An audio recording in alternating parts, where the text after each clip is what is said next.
In the buzzing corridors of a vibrant school, Aurora Blake reigned like a living wildfire, impossible to ignore. Her towering figure, crowned with a cascade of flaming hair and eyes as sharp as polished emeralds, struck terror into every heart. Whispers followed in her wake, tales of merciless power and chilling cruelty, as if her very presence demanded silence. Yet beneath that blazing facade, a storm of reckoning was gathering strength, one that would soon upend the world she thought she controlled. In stark contrast stood Lila, a gentle soul whose quiet artistry breathed life into every page of her worn notebook. While Aurora's every move thundered with dominance, Lila moved softly, sketching dreams with trembling hands. To Aurora, Lila's subtle grace was nothing more than a soft target, a frailty ripe for ridicule. Day after day, the relentless tempest of Aurora's cruelty would sweep in, turning innocent doodles into public embarrassments, leaving a trail of shattered confidence. And so, with each whispered insult, the stage was set for an unexpected upheaval that promised more than mere retribution.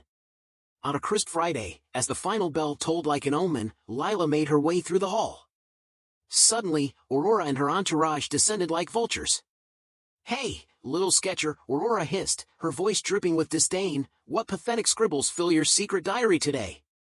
Clutching her notebook as if it were a lifeline, Lila pleaded in a soft, quivering tone, "Please, just leave me be."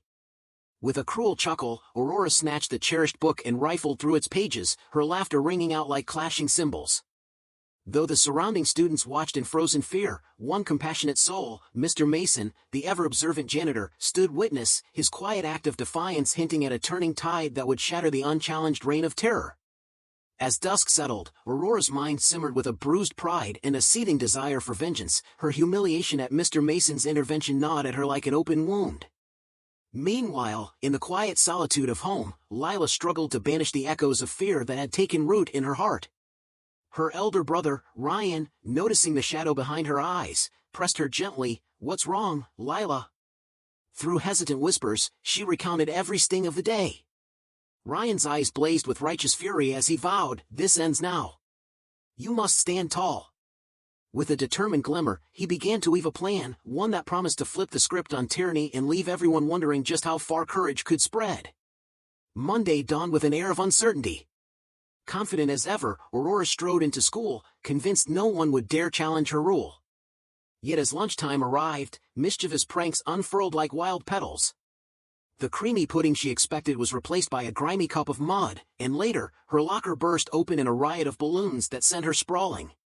Laughter rippled through the halls, a symphony of rebellion that echoed her mounting panic. In a quiet restroom, Aurora discovered a final jab. The mirror bore a scrawled message in lipstick, "Queen of Dread."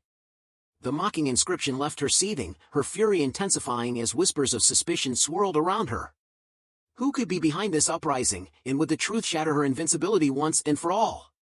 In a cramped locker room during class break, Aurora's wrath reached its peak. Cornering Lila with a sneer, she growled, "All right, confess, you set this all in motion." Lila's hands trembled, yet her voice, though soft, held an undeniable resolve. I don't know what you mean." Before Aurora could strike, the door burst open. Principal Clark and Mr. Mason stepped in, their presence a final decree of justice.